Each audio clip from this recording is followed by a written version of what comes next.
Hello student, स्वागत है आपके अपने चैनल तनु क्लासेस आर्ट कॉम में। तो दोस्तों, कैसे हो आप लोग? उम्मीद करते हैं आप लोग अच्छे होंगे और स्वस्थ होंगे। तो दोस्तों, हम लोगों ने सबसे पहले इस चैप्टर का पूरा थ्योरी को कवर किया 2 वीडियो में। उसके बाद हम लोगों ने वीवीआई ऑब्जेक्टिव किया। चाहे आप किसी भी बोर्ड से हैं, जरूरी नहीं बिहार बोर्ड, आप किसी भी बोर्ड से हैं, आप पूरा वीडियो को देख सकते हैं, दोनों पार्ट को। उसके बाद ऑब्जेक्टिव क्वेश्चन को कर सकते हैं। बिहार बोर्ड में वो ऑब्जेक्टिव क्वेश्चन कहलाता है, और अगर आप किसी अदर बोर्ड से हैं तो उसको हम लोग अति लघु क्वेश्चन कहते हैं। ठीक है, आज की इस वीडियो में दोस्तों हम लोग करने वाले हैं ज्योग्राफी 12 क्लास का ही फर्स्ट चैप्टर, जिसका नाम है मानव भूगोल प्रकृति एवं विशेष क्षेत्र। उसी का दोस्तों हम लोग वीवीआई सब्जेक्टिव क्वेश्चन को करेंगे, जिसमें आपका शॉर्ट और लॉन्ग दोनों को करेंगे, यानी कि लघु उत्तरीय प्रश्न और दीर्घ उत्तरीय प्रश्न दोनों को करेंगे। और दोस्तों अति लघु उत्तरीय प्रश्न भी करेंगे, जिसमें आपको मैं एक क्वेश्चन दूंगा जो कि मैं खुद बनाया हूं, एक क्वेश्चन दूंगा और एक ऑप्शन दूंगा, डायरेक्ट आपको आंसर देना है, यानी कि एक आंसर बताऊंगा और एक क्वेश्चन बताऊंगा। ठीक है, अगर आप लोगों ने पार्ट 1 पार्ट 2 को थ्योरी को यानी कि फुल चैप्टर एक्सप्लेनेशन जहां पर किए हैं उसको नहीं देखे हैं तो उसको प्लीज जाके देखिए, तभी इस वीडियो को देखिए, क्योंकि दोस्तों फिर से आपको ही रटने वाला सिस्टम हो जाएगा। ठीक है, अगर आप डायरेक्ट इस वीडियो को देखिएगा तो फिर आपको लगेगा कि ये रटने वाला चीज है, जबकि ये रटने वाला नहीं है। अगर आप पहला और दूसरा पार्ट को देख लेते हैं, थ्योरी को देख लेते हैं, तो दोस्तों आपसे जितने भी क्वेश्चन मैं आपको कराऊंगा सभी क्वेश्चन आसानी से सॉल्व हो जाएगा। ठीक है, तो चलिए दोस्तों वीडियो को शुरू करते हैं बिना टाइम बर्बाद किए हुए। इस वीडियो में हम लोग करने वाले हैं अति लघु उत्तरीय प्रश्न। जैसे कि आप देख सकते हैं, अति लघु में आपका ऑब्जेक्टिव आ जाएगा, और कोई अदर बोर्ड से है तो उसका भी जो है क्वेश्चन यहाँ पर सॉल्व हो जाएगा। ठीक है, उसके बाद लघु उत्तरीय प्रश्न करेंगे, शॉर्ट क्वेश्चन करेंगे वीवीआई एनसीईआरटी के अनुसार, जो कि बोर्ड एग्जाम में पूछा जाता है। उसके बाद दीर्घ उत्तरीय प्रश्न करेंगे, जो कि 150 शब्द का होता है। लेकिन उससे भी पहले कुछ इंपॉर्टेंट क्वेश्चन को देख लेते हैं, जो कि लगभग हर बार बोर्ड में पूछा जाता है। आपको क्वेश्चन में आता है कि निम्नलिखित प्रश्नों के उत्तर लगभग 30 शब्दों में दीजिए। 30 शब्द का मतलब बहुत सारे छात्र क्या करते हैं कि 30 शब्द में गिनती करके दे देते हैं। नहीं, 30 शब्द लिखने का अंदाज है 30 से लेकर के आप 50 100 तक कितना भी शब्द में दे सकते हैं, लेकिन 30 से हमेशा ज्यादा होना चाहिए। और कोशिश कीजिए हमेशा 40-50 से ज्यादा आना चाहिए, ताकि आपको जितने लिखेंगे दोस्तों, क्योंकि उतना नंबर आपको मिलेगा। ठीक है, ये गारंटी है। चलिए सबसे पहला क्वेश्चन को देखते हैं, मानव भूगोल को प्रकाशित कीजिए। सबसे पहले देख लेते हैं आप लोगों तक साउंड पहुंच रही है या नहीं। हाँ ठीक है, तो दोस्तों सबसे पहला क्वेश्चन है, मानव भूगोल को परिभाषित कीजिए। तो मैं आपको बताया था थ्योरी में कि पृथ्वी के बारे में हम लोग जो अध्ययन करते हैं, पढ़ाई करते हैं, उसी को मानव भूगोल कहते हैं, और ये 2 प्रकार के होते हैं। ठीक है, तो उसी डिफिनेशन को यहाँ पर लिखा गया है, मानव भूगोल मानव समाजों और धरातल के बीच संबंधों का संश्लेषित अध्ययन है। यानी कि मानव समाजों, हम लोग और धरातल और जमीन के बीच का संबंधों का संश्लेषित अध्ययन है, उसके बारे में पढ़ना है। या मानव भूगोल हमारे पृथ्वी को नियंत्रित करने वाले भौतिक नियमों तथा इस पर रहने वाले जीवों के मध्य संबंधों के अधिक संश्लेषित ज्ञान से उत्पन्न संकल्पना है। मतलब कह रहा है जो हमारे पृथ्वी को नियंत्रित करता है भौतिक नियम, जैसे कि सूर्य, वातावरण, बाढ़, सुखाड़। ठीक है, उसके बाद जो हम लोग हैं, जो हम लोग यहाँ पर जीते हैं, जानवर भी उसमें आ जाते हैं, तो इन दोनों के बीच के संबंधों को, रिलेशन को, उसी को संश्लेषित करके अच्छे से प्रकाश डाल करके पढ़ाई करना, उसी को हम लोग मानव भूगोल कहते हैं। सिंपल लैंग्वेज में आपको समझ में आ गया, ज्यादा टाइम नहीं लगाएंगे, बस आपको चीजें समझ में आनी चाहिए बस। ठीक है, अब देखिए नेक्स्ट क्वेश्चन। अब यहाँ पर दोस्तों इसलिए थोड़ा बहुत समझाते हैं ताकि आपको याद रहे। बहुत कुछ क्या करता है, इस क्वेश्चन को भी नोट कर लेगा और रटने लगेगा। नहीं, नोट भी कीजिए, स्क्रीनशॉट भी लीजिए, कोई दिक्कत नहीं है, लेकिन आप जो है समझिए। जब आप समझ जाएंगे तो दोस्तों आप आसानी से मतलब कि जवाब दे सकते हैं। ठीक है, और दोस्तों टेलीग्राम पे जरूर ज्वाइन कीजिए, तनु क्लासेस सर्च करके, वहां पर आपका टेस्ट लिया जाएगा। टेस्ट टेलीग्राम पे बहुत अच्छे से होता है। ठीक है, और पीडीएफ भी हो सकता है, ये पीडीएफ भी आपको मिले, लेकिन टेस्ट 100% लिया जाएगा। डिस्क्रिप्शन पे लिंक है टेलीग्राम का, या फिर टेलीग्राम पे जाके सर्च कीजिए तनु क्लासेस। अब देखिए नेक्स्ट क्वेश्चन, क्वेश्चन नंबर 2, काफी इंपॉर्टेंट क्वेश्चन है। उसके बाद हम लोग शॉर्ट क्वेश्चन, लॉन्ग क्वेश्चन और अति लघु क्वेश्चन को करेंगे। ठीक है, देखिए मानव भूगोल के कुछ उपक्षेत्रों के नाम बताइए। आपको पूछ रहा मानव भूगोल के कुछ उपक्षेत्रों के नाम बताइए। तो मैंने आपको बताया था उप क्षेत्र, प्रमुख क्षेत्र। तो उप क्षेत्र के अंतर्गत आपका 7 मैंने यहाँ पर दे दिया है, आप स्क्रीनशॉट ले लीजिए। सबसे पहला है व्यवहारवादी भूगोल, दूसरा सामाजिक कल्याण का भूगोल, तीसरा है अवकाश का भूगोल, चौथा है सांस्कृतिक भूगोल, पांचवा है लिंग भूगोल, छठा है ऐतिहासिक भूगोल, और सातवां है चिकित्सा भूगोल। तो मानव भूगोल के कुछ उपक्षेत्रों के नाम बताइए, आपको पूछेगा तो आप 3 4 5 6 7 कुछ भी लिख सकते हैं, लेकिन कम से कम 5 लिखेंगे तो आपको 100%। 3 मार्क्स का क्वेश्चन पूछेगा तो 3, 2 मार्क्स का पूछेगा तो 2, 100% दे दिया जाएगा। यानी कि लघु शॉर्ट क्वेश्चन के अंतर्गत ये क्वेश्चन आएगा आपका, मानव भूगोल के कुछ उपक्षेत्रों का नाम बताइए। तो व्यवहारवादी भूगोल, सामाजिक कल्याण का भूगोल, अवकाश का भूगोल, सांस्कृतिक भूगोल, लिंग भूगोल, ऐतिहासिक भूगोल एवं चिकित्सा भूगोल। ठीक है, अब देखिए नेक्स्ट क्वेश्चन, क्वेश्चन नंबर 3, मानव भूगोल किस प्रकार अन्य सामाजिक विज्ञानों से संबंधित है? आप बताइए, मानव भूगोल जो है वो किस प्रकार अन्य सामाजिक विज्ञानों से संबंधित है? तो दोस्तों इसका आंसर हम लोग यहाँ पर लिखते हैं। यहाँ पर क्वेश्चन क्या पूछ दिया, किस प्रकार जो है सामाजिक विज्ञानों से संबंधित है? तो आंसर देखिए, मानव भूगोल का सामाजिक विज्ञान, सामाजिक विज्ञान, ठीक है, मानव भूगोल का सामाजिक विज्ञान, सामाजिक विज्ञान, मनोविज्ञान, कल्याण, अर्थशास्त्र, समाजशास्त्र, मानव विज्ञान, महिला अध्ययन, इतिहास, महामारी विज्ञान, नगरीय, पहले कलर को चेंज करते हैं, ठीक है। तो मानव भूगोल का सामाजिक विज्ञान, सामाजिक विज्ञान, मनोविज्ञान, कल्याण, अर्थशास्त्र, समाजशास्त्र, उसके बाद मानव विज्ञान, महिला अध्ययन, इतिहास, महामारी विज्ञान, नगरीय अध्ययन और नियोजन, राजनीति विज्ञान, सैन्य विज्ञान, जनाकीकी, उसके बाद नगर ग्रामीण नियोजन, उसके बाद अर्थशास्त्र, संसाधन, उसके बाद फिर आपका अर्थशास्त्र, कृषि विज्ञान, उसके बाद औद्योगिक अर्थशास्त्र, व्यवसायिक अर्थशास्त्र, वाणिज्य, पर्यटन और यात्रा प्रबंधन तथा अंतरराष्ट्रीय व्यापार आदि सामाजिक विज्ञानों से गहरा संबंध है। तो मानव भूगोल का सामाजिक विज्ञान जो है वो इन क्षेत्रों से, जितने क्षेत्र के बारे में मैं आपको बताया, तो इन क्षेत्रों से उसका संबंध है, ठीक है। तो आपको इसमें मेनली याद रखना है मनोविज्ञान, कल्याण अर्थशास्त्र, समाजशास्त्र, महिला अध्ययन, इतिहास, महामारी विज्ञान, नगरीय अध्ययन, नियोजन, अर्थशास्त्र। तो जितने भी दिमाग में आपका आ जाएगा, व्यवसायिक जितने भी क्षेत्र है, ठीक है, औद्योगिक क्षेत्र, कृषि क्षेत्र, पर्यटन क्षेत्र, वाणिज्य क्षेत्र, अंतरराष्ट्रीय व्यापार, समाज, तो सबके बारे में लिख देना। तो कभी भी ये क्वेश्चन आ जाए कि मानव भूगोल किस प्रकार के अन्य सामाजिक विज्ञानों से संबंधित है, तो डायरेक्ट आप जो है इस तरीके से आंसर दे सकते हैं, ठीक है। अपने मन से जो भी आ जाए, बस आपको शुरुआत करना आंसर का मानव भूगोल का सामाजिक विज्ञान, उसके बाद मनोविज्ञान से, कल्याण अर्थशास्त्र से, नियोजन से, राजनीति विज्ञान से, सैन्य विज्ञान से, जनाकीकी से, ग्रामीण नियोजन से, इनसे संबंध है। अब देखिए कुछ पहले दीर्घ उत्तरीय प्रश्न, जिसको हम लोग बोलते हैं, 150 शब्दों में लिखने के लिए कहा है, लेकिन कम से कम आप 1 से 1.5 पेज तक लिखेंगे। जो लाइन हटा करके लिखते हैं वो 1 से 1.5 पेज, और जो एक एक लाइन को छोड़ के लिखते हैं वो कम से कम 2 से 2.5 पेज को लिखेंगे, तभी आपको 5 मार्क्स मिलेगा, ठीक है। तो दीर्घ उत्तरीय प्रश्न करने के बाद फिर हम लोग अति लघु उत्तरीय प्रश्न, जिसमें से मैं आप लोगों के लिए बनाया हूं एक क्वेश्चन और एक आंसर या फिर 2 आंसर, ठीक है। ये आपका ऑब्जेक्टिव में भी काम दे देगा। जैसे कि भूगोल की 2 मुख्य शाखाएं हैं, तो आपको ऑप्शन ए में दे देगा, बी में दे देगा और सी में लिख देगा ए बी दोनों, तो आपको ए बी दे देना, ठीक है। तो इस तरह से आपको अति लघु कराएंगे। उसके बाद फिर अति लघु कराने के बाद फिर दीर्घ उत्तरीय प्रश्न, पहले तो लघु उत्तरीय प्रश्न, उसके बाद फिर दीर्घ उत्तरीय प्रश्न। इसलिए वीडियो पर प्लीज आखिर तक बने रहे। उससे पहले एक छोटी सी रिक्वेस्ट, चैनल को सब्सक्राइब कीजिए, और ये जो जितने भी मैं करा रहा हूँ, ठीक है, बहुत कोई आप लोग में से बहुत कोई कमेंट कर रहे हैं कि सर लाइव आइए, लाइव आइए, लाइव पर आइए, लेकिन देखिए यूट्यूब का एक कंडीशन है जिसमें बोल रहा है कि 1000 सब्सक्राइबर पहले पुराइए तभी लाइव आ सकते हैं। यूट्यूब का एक रूल है, तो प्लीज आप लोग शेयर कीजिए व्हाट्सएप ग्रुप पे, टेलीग्राम पे, या फिर कॉन्टैक्ट पे कॉल करके शेयर कीजिए, क्योंकि इस तरह का आपको नहीं पढ़ाई जा रही होगी। जो शुरू से थ्योरी को पढ़े हैं, लेक्चर 1 लेक्चर 2 पे अटेंड किए थे, जो ऑब्जेक्टिव को पढ़े उसको मालूम होगा किस तरीके से यहाँ पर पढ़ाई होती है। आर्ट्स में दोस्तों आपको यूट्यूब पे कोई भी ऐसा चैनल नहीं मिलेगा जहाँ पर इस तरीके से पढ़ाई होती है जैसे कि मैं आपको पढ़ा रहा हूँ। आप एक बार प्लीज चैनल पर जाकर के बाकी सब सब्जेक्ट को भी देख लीजिए। पॉलिटिकल इकोनॉमिक्स का तो हम लोग स्टार्ट करने वाले हैं, बाकी पॉलिटिकल ज्योग्राफी का कर ही रहे हैं और हिस्ट्री का भी कर रहे हैं, ठीक है। तो आप लोग जरूर जाके देखिए। अब देखिए निम्नलिखित प्रश्नों का उत्तर लगभग 150 शब्दों में दीजिए। सबसे पहला क्वेश्चन जो है वो है मानव के प्राकृतिकरण की व्याख्या कीजिए। यहाँ आपको ज्यादा समझाएंगे नहीं, बस आंसर को दे देंगे और जिसको समझना है वही पार्ट 1 पार्ट 2 को देख लीजिए, ठीक है। तो मानव के प्राकृतिकरण की व्याख्या कीजिए। मानव इस सुंदर ब्रह्मांड का अंग बनकर अपने आप को बहुत सौभाग्यशाली समझता है। मनुष्य जो है इस सुंदर ब्रह्मांड यानी कि खूबसूरत पृथ्वी पर पैदा लेकर के वो सोचते हैं कि मैं बहुत बड़ा भाग्यशाली हूँ, सौभाग्यशाली समझता है, ठीक है, घमंड करता है। प्रौद्योगिकी की किसी समाज के सांस्कृतिक विकास के स्तर की सूचक होती है।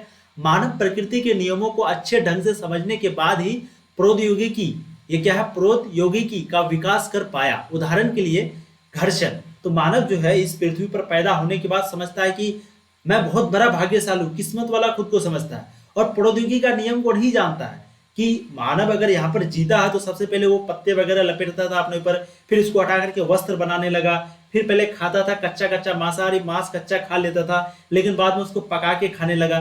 तो मानव ये चीज को नहीं देखता। तो देखिए मानव प्रकृति के नियमों को अच्छे ढंग से समझने के बाद ही प्रौद्योगिकी का विकास कर पाया, यानी कि लैब का विकास कर पाया। यानी कि जो चीज हम लोग पहले नहीं करते थे, धीरे धीरे पहले जैसे मान लेते कंप्यूटर था, कंप्यूटर से मोबाइल पर, स्मार्टफोन और भी छोटी छोटी डिवाइस पर आ जाती है, तो मानव धीरे धीरे कर पाया। ये किसके अनुसार, प्रकृति के नियमों को अच्छे ढंग से समझने के बाद ही हुआ। ये सब जो चीज अवेलेबल था पूरी दुनिया में पृथ्वी पर, वो चीज का हम लोग यूज करके ये सारा चीज को बनाए हैं, ठीक है। तो प्रौद्योगिकी का विकास कर पाया। उदाहरण के लिए घर्षण और ऊष्मा की संकल्पनाओं के अग्नि की खोज में हमारी सहायता की।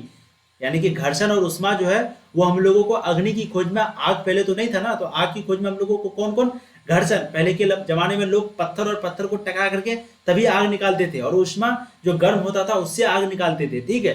तो इससे हम लोगों को आग की पता चला कि अच्छा आग भी कोई चीज होता है। इसी प्रकार डीएनए और आनुवंशिकी के रहस्यों की समझ ने हमें अनेक बीमारियों पर विजय पाने के योग्य बनाया। और इसी प्रकार डीएनए, ठीक है, और आनुवंशिकी के रहस्यों की समझ ने हमें अनेक बीमारियों पर विजय, यानी कि बहुत सारे बीमारी का हमको पता चला डीएनए और आनुवंशिकी से, ठीक है। ये कहीं कहीं पे आनुवंशिकी लिखा हुआ रहता है लेकिन आनुवंशिकी होता है। तो आनुवंशिकी से हम लोगों को पता चला बहुत प्रकार की बीमारी के बारे में। उसके बाद अधिक तीव्र गति से चलने वाले यान विकसित करने के लिए हम वायु के नियमों का प्रयोग करते हैं। उसके बाद जो हम लोग वायुयान यानी कि एरोप्लेन को उड़ाते हैं, तो उस एरोप्लेन को क्या क्या नियम, प्रकृति का नियम को देखिए, हम लोग अध्ययन किए कि किस तरीके से हवा में उड़ सकता है, कितना ग्रेविटेशन लगता है, हवा उसको कितना रोकता है, या हवा रोकता है या नहीं रोकता है, ठीक है। तो विकसित करने के लिए हम वायु की गतियों का, यानी कि जो वायु चलता है उसका नियम को समझे। उसके बाद प्रकृति का ज्ञान प्रौद्योगिकी को विकसित करने के लिए महत्वपूर्ण है।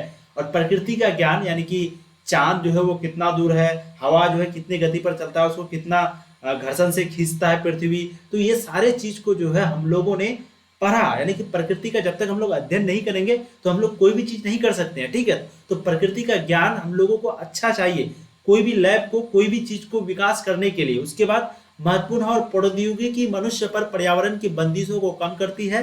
मनुष्य प्राकृतिक संसाधनों पर प्रत्यक्ष रूप से निर्भर है, और मनुष्य जो है डायरेक्ट निर्भर है प्राकृतिक संसाधनों पर। मान लेते हैं अभी सोना नहीं मिलेगा, मेटल नहीं मिलेगा, तो उससे बनने वाले जितने भी तार है, या फिर सिल्वर नहीं मिलेगा तो उससे जो तार बनता है, तांबा नहीं मिलेगा तो उससे जो तार बनता है वो भी नहीं बनेगा। तो हम लोग किस पर डिपेंडेंट है? प्राकृतिक चीजों पर।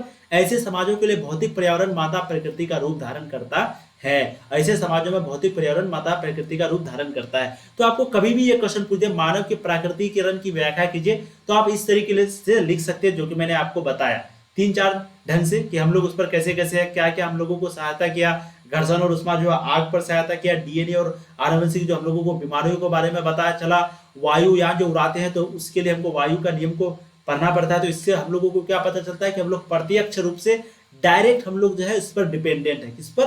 प्रकृति का नियम पर।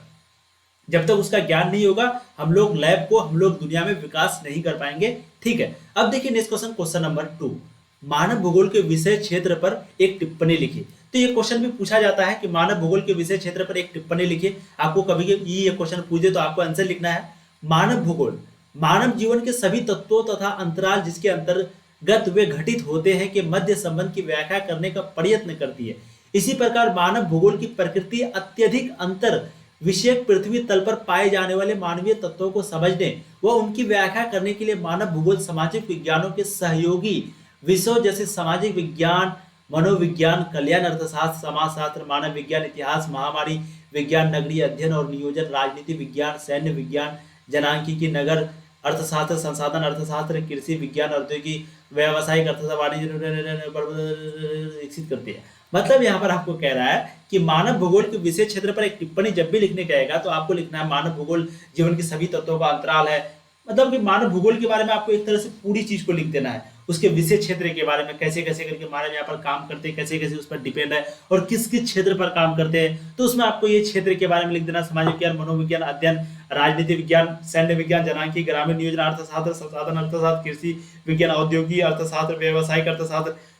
तो ये 5, 6, 7 को याद करके आपको लिख देना है, ठीक है। और भी बहुत चीज लिख सकते हैं। देखिए कभी कभी आपको क्या होता है, एक छोटा सा टिप्स देना चाहते हैं आपको, जैसे कि 5 नंबर का क्वेश्चन पूछ दिया और 100% है कि 150 शब्द से ज्यादा लिखना है, लेकिन आप 150 नहीं मात्र 30 वर्ड जानते हैं। तो आप क्या कीजिए, शुरू में कम से कम 30 शब्द लिख दीजिए, ठीक है। उसके बाद बीच में आप कुछ भी लिखिए लेकिन उस टॉपिक से मिलना चाहिए। जैसे अब मानव भूगोल के बारे में आपको पूछ रहा है तो मानव भूगोल उस टॉपिक में थोड़ा बहुत आना चाहिए, या फिर मानव भूगोल वर्ड को ही थोड़ा बहुत लिख रहे हैं क्वेश्चन के बीच में, बीच का बात कर रहे हैं तो मानव भूगोल थोड़ा बहुत उसमें आना चाहिए।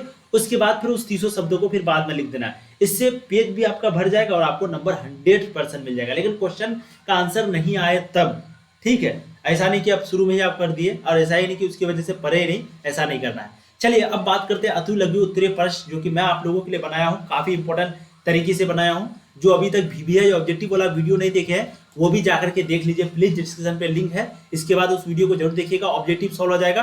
और कोई अगर अदर बोर्ड से है, कोई दूसरा बोर्ड से है, तो उसको अति लघु प्रश्न उसका क्लियर हो जाएगा उससे, ठीक है। काफी इंपॉर्टेंट चैप्टर है। अब देखिए अति लघु उत्तरीय प्रश्न और उसके उत्तर के बारे में पढ़ते हैं। उससे पहले देख लेते हैं आप लोगों के पास आवाज जा रही है या नहीं। हाँ, आवाज क्लियर आ रही है। भूगोल की दो मुख्य शाखाओं के नाम बताइए। तो भूगोल की दो मुख्य शाखाओं का नाम है क्रमबद्ध भूगोल और प्रादेशिक भूगोल। ठीक है, क्रमबद्ध भूगोल और प्रादेशिक भूगोल। मानव भूगोल की परिभाषा बताइए। तो जब भी मानव भूगोल के बारे में पूछे तो आपको सिंपल वर्ड में डेफिनेशन देना है। मानव भूगोल वह विज्ञान है जिसमें हम मनुष्य तथा वातावरण के पारस्परिक संबंधों का क्षेत्रीय आधार पर अध्ययन करते हैं। तो मानव भूगोल, यहाँ पर ये नहीं पूछा कि भूगोल किसे कहते हैं। भूगोल मतलब होता है जिसमें हम लोग पृथ्वी के बारे में पढ़ते हैं, पृथ्वी के बारे में, पृथ्वी पर जो घटना होती है इसके बारे में पढ़ते हैं, उसको भूगोल कहते हैं। लेकिन मानव भूगोल पूछा है तो मानव भूगोल क्या है? एक विज्ञान है। मानव भूगोल एक पढ़ाई है, अध्ययन है, जिसमें हम लोग मनुष्य और वातावरण जो होता है उसके बीच का जो पारस्परिक संबंध है या फिर डायरेक्ट संबंध, इनडायरेक्ट संबंध है, उसके बारे में अध्ययन करते हैं, उस क्षेत्र के बारे में अध्ययन करते हैं, उसी को हम लोग मानव भूगोल कहते हैं। ठीक है, अब देखिए नेक्स्ट क्वेश्चन, क्वेश्चन नंबर 3। एक अध्ययन विषय के रूप में मानव भूगोल का उद्भव कब हुआ? ये क्वेश्चन 2 नंबर में पूछा भी गया है। पूछ रहा है कि एक अध्ययन विषय के रूप में मानव भूगोल, यानी कि मानव भूगोल को हम एक स्टडी के रूप में ले लिए, एक पढ़ाई के रूप में लिए, ये कब हुआ? तो लगभग 15वीं शताब्दी के उत्तरार्ध से लेकर 18वीं शताब्दी की अवधि को खोज का युग कहा जाता है। कब से कब? 15वीं शताब्दी से लेकर के 15वीं शताब्दी से लेकर के उत्तरार्ध से लेकर 18वीं शताब्दी तक, 15 से 18वीं शताब्दी तक की अवधि को खोज का युग कहा जाता है। उस समय सबसे ज्यादा खोज होता था। इस युग में मानचित्र निर्माण की खोज, मतलब देश का खोज, जैसे कि भारत का खोज हुआ और कोई देश का खोज हुआ और कोई देश का खोज हुआ, तो इस युग में मानचित्र निर्माण की विधियों का गुणात्मक विकास हुआ। इसी के साथ साथ विश्व के विभिन्न भागों में खोज यात्राओं के द्वारा विस्तृत सूचनाएं एकत्रित की गई।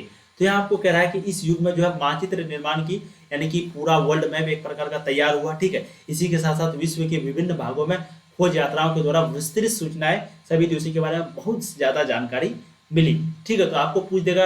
इसी के बाद हम लोगों को जो है मानव भूगोल का, यानी कि मानव भूगोल का अध्ययन का एक प्रकार से उद्भव हुआ।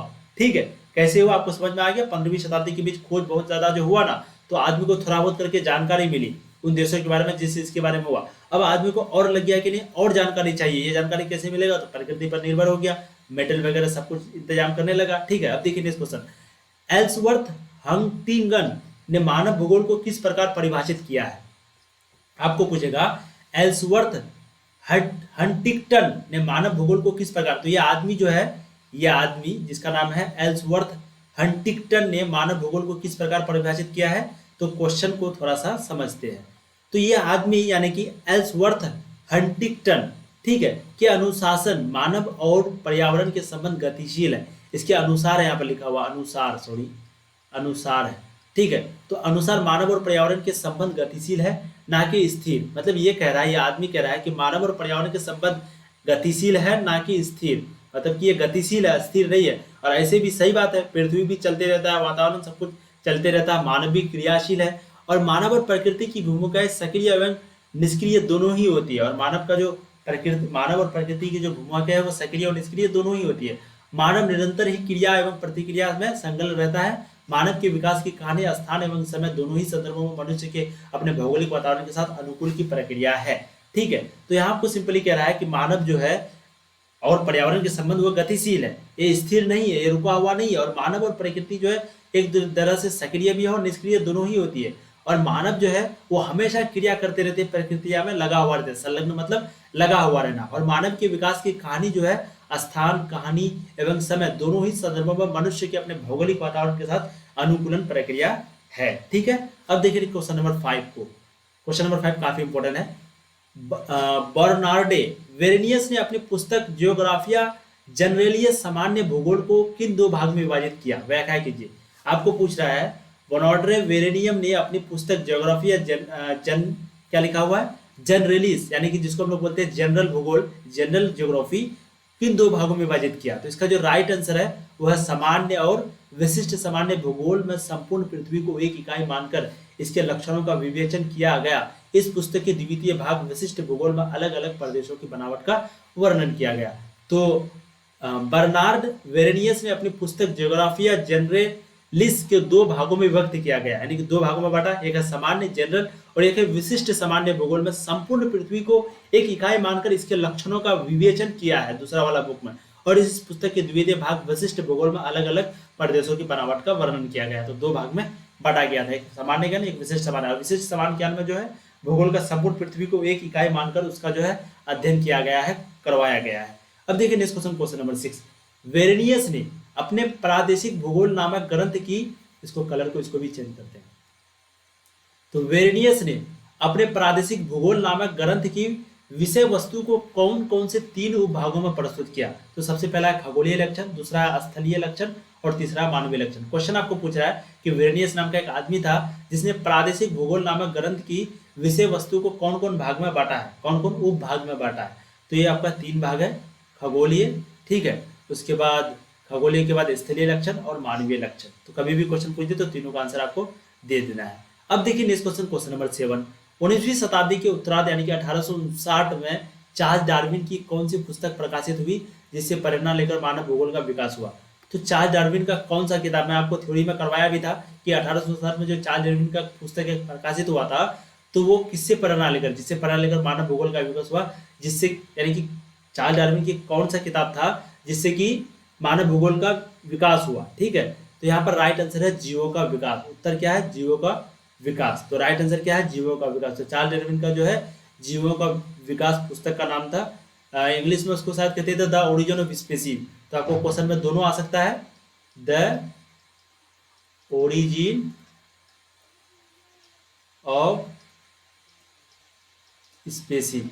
तो क्वेश्चन में दोनों आ सकता है, ओरिजिन ऑफ स्पीसीज या फिर द ओरिजिन ऑफ स्पीसीज, एक किसी तरीके से भी लिखा हुआ सकता है। तो जीवों का विकास, चार्ल्स डार्विन का पुस्तक का क्या नाम है? जीवों का विकास या फिर द ओरिजिन ऑफ स्पीसीज, ठीक है। अब चलिए नेक्स्ट क्वेश्चन को देखते हैं, क्वेश्चन नंबर 8, जो कि काफी इंपॉर्टेंट है। सॉरी, क्वेश्चन नंबर 8 को फिर से जाते हैं, थोड़ा बैक हो चुका है। क्वेश्चन नंबर 8 को ध्यान से देखिए। क्वेश्चन नंबर 8 कह रहा है कल्याणपूरक विचारधारा का जन्म किन कारणों से हुआ तथा इस विचारधारा को किन किन विद्वानों ने प्रचारित किया? तो कल्याणपूरक विचारधारा का जन्म हुआ था, ठीक है। तो ये किन कारणों से हुआ और इसको किन किन यानी कि कौन विद्वान ने प्रचारित किया, प्रचार प्रसार इसका किया? तो विश्व के विभिन्न प्रदेशों, फिर से नीचे आ चुका है क्या? 1 सेकेंड दोस्तों, थोड़ा सा प्रॉब्लम चल रही है कुछ। क्वेश्चन नंबर 8 में, ठीक है। तो विश्व के विभिन्न प्रदेशों, देशों के भीतर तथा पूंजीवाद के प्रभाव से विभिन्न सामाजिक समूहों के भीतर बढ़ती असमानता के कारण मानव भूगोल में कल्याणपूरक विचारधारा का जन्म हुआ। निर्धनता विकास में प्रादेशिक असमानता, नगरीय झुग्गी झोपड़ियों और अभावों जैसे विषय भौगोलिक अध्ययन के केंद्र बन गए। डीएम स्मिथ और डेविड हार्वे जैसे कुछ प्रसिद्ध विद्वानों ने इस विचारधारा का प्रचार किया। तो कौन कौन? एक था आपका डीएम स्मिथ, क्या था? एक डीएम स्मिथ और दूसरा है डेविड हार्वे। डीएम स्मिथ और डेविड हार्वे जैसे कुछ प्रसिद्ध विद्वान थे जिसने इस विचारधारा को प्रचार किया, ठीक है। अब देखिए नेक्स्ट क्वेश्चन, क्वेश्चन नंबर 9। अमेरिकी भूगोल वेत्ताओं फिच एवं ट्रिवार्ता ने मानव भूगोल की विषय वस्तु को किन 2 भागों में बांटा है? तो अमेरिका का जो भूगोल वेत्ताओं है फिच एवं ट्रिवार्थो, ये मानव भूगोल की विषय वस्तु को 2 भागों में बांटा है। पहला है भौतिक या प्राकृतिक पर्यावरण, दूसरा सांस्कृतिक या मानव निर्मित पर्यावरण। तो 2 राइट आंसर होगा। दो भागों में बांटा गया है विषय वस्तु, ठीक है। तो क्या पहला भौतिक या प्राकृतिक पर्यावरण इसको बोलते हैं, दूसरा सांस्कृतिक या मानव पर्यावरण। अब क्वेश्चन नंबर 10 को ध्यान से देखिए। विगत 4 दशकों में मानव भूगोल में नई विचारधाराओं का तेजी से विकास हुआ, इसका क्या प्रमुख कारण है? तो 4 दशकों में नई विचारधारा का बहुत तेजी से मतलब कि प्रसार हुआ, विकास हुआ है। इसका क्या प्रमुख कारण? प्रमुख कारण बता रहा है पिछले 4 दशकों में मानव भूगोल में नई विचारधाराओं को तेजी से विकास होने का मुख्य कारण है मानव भूगोल में मानवीय परिघटनाओं के प्रतिरूपों के वर्णन के साथ पर इन प्रतिरूपों के पीछे कार्यरत प्रक्रिया को समझना है। इस प्रक्रिया में मानव भूगोल का अब अधिक मानवीय हो गया। मतलब आपको कह रहा है कि मानव भूगोल में इस पृथ्वी पर जो भी घटना होती है तो इस घटना को वर्णन किया जाता है थोड़ा बहुत करके, उसी के स्थान पर जो है इन प्रतिरूप का जो वर्कर है वो प्रक्रियाओं को समझता है, पीछे की कार्यरत इसके पीछे की चीजों को समझता है। इस प्रक्रिया में मानव भूगोल अब अधिक मानवीय हो गया, जिससे कि मानव भूगोल अधिक मानवीय हो गया। अति लघु प्रश्न और कितना है 20 तक है, उसके बाद फिर लघु उत्तरीय प्रश्न है। और वीडियो थोड़ा लंबी बन रही है बट ये क्वेश्चन को अगर आप देख लेते हैं तो 100% गारंटी देते हैं। इधर थोड़ा छोटा छोटा क्वेश्चन है, ठीक है। उसके बाद फिर आपका सभी क्वेश्चन 100% कंप्लीट हो जाएगा। देखिए क्वेश्चन नंबर 11, ट्रांडहाइम के शहर में सर्दियों का क्या अर्थ है? तो ट्रांडहाइम एक शहर है, उसके अंदर सर्दियों का क्या अर्थ है? तो पहला है प्रचंड पवने और भारी हिम, महीनों तक आकाश अदीप्त रहता है और महीनों तक जो है आकाश में अंधेरा छाया हुआ रहता है। तो सबसे पहला नाम क्या है? शहर में सर्दियों का क्या अर्थ है? तो प्रचंड पवने और भारी हिम, प्रचंड पवने और भारी हिम, प्रचंड मतलब बहुत ज्यादा, विशाल पवन हवा, और भारी हिम। ठीक है, अब देखिए नेक्स्ट क्वेश्चन, क्वेश्चन नंबर 12। 1970 के दशक में मानवतावादी, आमूलवादी और व्यवहारवादी विचारधाराओं का जन्म हुआ। इन विचारधाराओं के कारण मानव भूगोल का कितना क्या है, प्रासंगिक बना।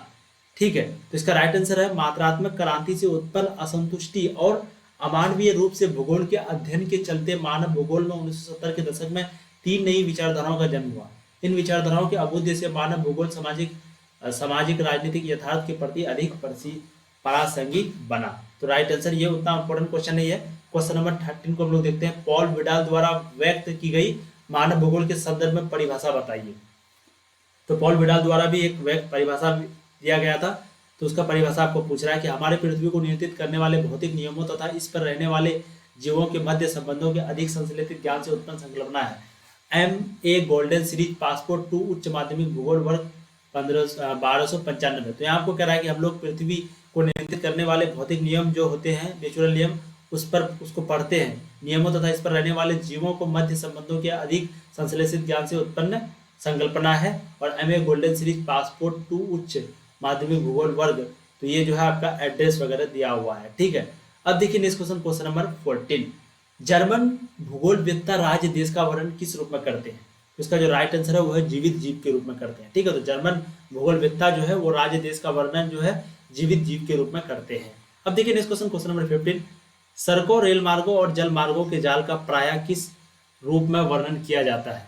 तो इसका जो राइट आंसर है वो है परिसंचरण की धमनियों के रूप में वर्णन किया जाता है। तो राइट आंसर आपका परिसंचरण की धमनियों के रूप में की वर्णन किया जाता है। अब देखिए नेक्स्ट क्वेश्चन, क्वेश्चन नंबर 16। जो क्वेश्चन थोड़ा इजी हार्ड रहेगा तो उसको थोड़ा मैं समझाऊंगा, लेकिन ये सब इजी है इसलिए जल्दी बता रहे हैं। उसके बाद लघु, उसके बाद फिर दीर्घ करेंगे। तो पर्यावरण की 3 विचारधाराओं के नाम लिखे। तो सबसे पहला है पर्यावरण निश्चयवाद, संभववाद, नव निश्चयवाद, और तीनों के बारे में हम अच्छे से आपको पढ़ा चुके हैं। ठीक है, तो पहला पर्यावरण निश्चयवाद, दूसरा संभववाद, और तीसरा है नव निश्चयवाद। क्वेश्चन नंबर 17 देखिए क्या कह रहा है।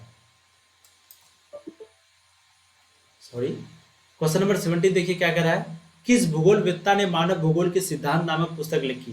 किसने, कौन है भूगोलवेत्ता जो कि मानव भूगोल के सिद्धांत नामक पुस्तक लिखा हुआ था? तो एल्सोर हटिंगटन, क्या नाम है? एल्सरवोथ, इंग्लिश में लिखा हुआ नहीं है इसमें थोड़ा डाउट हो रहा है, लेकिन एल्सरवोथ हटिंगटन, राइट आंसर आपका यही है। ठीक है, तो मानव भूगोल के सिद्धांत नामक पुस्तक जो है इसी ने लिखी थी। क्या नाम था? Ellsworth Huntington. अब देखिए नेक्स्ट क्वेश्चन, क्वेश्चन नंबर 18। नव निश्चयवाद के प्रमुख समर्थक कौन है? तो इसका जो राइट आंसर है वो है ग्रिफिथ टेलर। तो नव निश्चयवाद के प्रमुख समर्थक कौन थे? Griffith Taylor. ठीक है, अब देखिए नेक्स्ट क्वेश्चन, क्वेश्चन नंबर 19। भूगोलवेत्ता ग्रिफिथ टेलर ने क्या नई संकल्पना प्रस्तुत की थी? तो इसका जो राइट आंसर है, उन्होंने 2 विचारों पर्यावरण निश्चयवाद और संभववाद को एक नया नाम नव निश्चयवाद अथवा रुको और जाओ दिया। ठीक है, तो वो जो 2 विचारधारा पर्यावरण निश्चयवाद और संभववाद को एक नया नाम नव निश्चयवाद अथवा रुको और जाओ दिया। ठीक है, अब देखिए नेक्स्ट क्वेश्चन, क्वेश्चन नंबर 20 जो कि लास्ट क्वेश्चन है। क्या आप उन तत्वों की सूची बना सकते हैं जिनकी रचना मानव ने भौतिक पर्यावरण द्वारा प्रदत्त मंच पर अपने कार्यकलापों के द्वारा की है? आपको सिंपली पूछ रहा है क्या उन तत्वों की सूची आप बना सकते हैं जिसकी रचना से मानव ने भौगोलिक पर्यावरण द्वारा प्रदत्त मंच पर अपने कार्यकलापों के द्वारा की है? तो यहाँ पर आंसर देखिए, गृह, गांव, नगर, सड़कों व रेल का लाल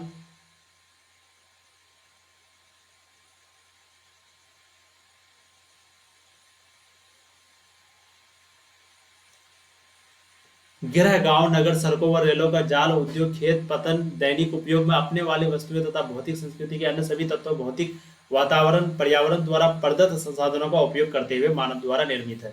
ठीक है, देखिए जितने भी क्वेश्चन आपको कराए इसमें से 3-4 क्वेश्चन काफी इंपॉर्टेंट है, और ऊपर वाला जो कराया था लघु लघु वो इंपॉर्टेंट है। उसके बाद जो है फिर आपका लघु उत्तरीय प्रश्न है। लघु उत्तरीय प्रश्न जो है कम से कम आपका कितना है, 1 सेकंड आप लोग वीडियो को प्लीज छोड़िए मत। लघु उत्तरीय प्रश्न जो है कम से कम आपका 13 है। उसके बाद फिर दीर्घ उत्तरीय प्रश्न जो कि 300 से 400 से 500 करके लिखा हुआ है, वो लगभग आपका जो है मतलब कि लगभग आप मान लीजिए लगभग आपका 10-12 क्वेश्चन होगा। तो उसको अगर करेंगे दोस्तों तो वीडियो काफी लंबी बन जाएगी। ऑलरेडी 30 मिनट प्लस वीडियो हो चुका होगा, तो उस समय वीडियो और लंबी बन जाएगी। इसलिए आप लोग क्या कीजिए, ये वीडियो होने के बाद फिर शॉर्ट और लॉन्ग क्वेश्चन को कराएंगे। ठीक है, शॉर्ट लॉन्ग क्वेश्चन को करने के बाद फिर हम लोग नेक्स्ट चैप्टर को ज्योग्राफी का शुरू करेंगे। आप लोगों से बस एक छोटी सी रिक्वेस्ट है, पहली बार चैनल पर आए वीडियो को लाइक कीजिए, शेयर कीजिए अपने दोस्तों को, टेलीग्राम पे, व्हाट्सएप ग्रुप पे, अलग अलग कॉन्टैक्ट पे, कॉल पे उसको बताइए कि इस तरह की पढ़ाई होती है, बिल्कुल साइंस के जैसा नोट्स करके chapter by chapter line by line पढ़ाई होती है, उसको बताइए, ठीक है। उसके बाद फिर हम लोग मिलेंगे नेक्स्ट वीडियो में, इसमें शॉर्ट क्वेश्चन और लॉन्ग क्वेश्चन को करेंगे नेक्स्ट वीडियो में। उसके बाद फिर हम लोग नेक्स्ट चैप्टर को भी शुरू करेंगे ज्योग्राफी का, ठीक है। चलिए दोस्तों फिर मिलते हैं नए वीडियो में, तब तक के लिए जय हिंद। आप लोग पढ़ाई करते रहिए, ऑल द वेरी बेस्ट।